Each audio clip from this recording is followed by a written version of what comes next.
తమ్ముడు ఒక చాయ్ తీసుకురా అన్న చాయ్.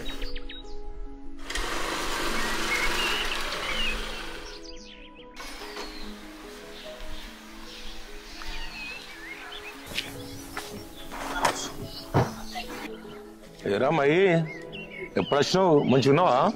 మంచిగా ఉన్నానా, మొన్నే వచ్చిన. తమ్ముడు అన్నకు చాయ్ ఒకటి. అన్న చాయ్. ఏరా మయి 4 దినాలు ఉంటావారా? లేదన్నా, దీపాల తర్వాత వెళ్ళిపోతా, మళ్ళీ సంక్రాంతి వరకు వస్తా. అదేంద్రా ఓటేసిపోవారా? ఓటా? ఎమ్మెల్సీ అయిపోయింది, ఎమ్మెల్యే అయిపోయింది, ఇంకేం ఎలక్షన్స్ అన్నా? సర్పంచ్ ఎలక్షన్ రా.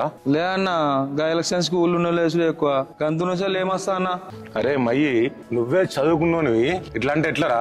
ఒక గ్రామానికి సర్పంచ్ ఎంత అవసరం నీకు తెలియదా? తెలుసన్నా, కానీ సర్పంచ్ ఎలక్షన్స్ లీవాడు తీయరు కదా అన్న, తిరిగి నవ్వుతారు. అవునరా మయ్యి, నీలాంటి వాళ్ళు దాన్ని జోకా తీసుకోబట్టే వాళ్ళు నవ్వుతున్నారు.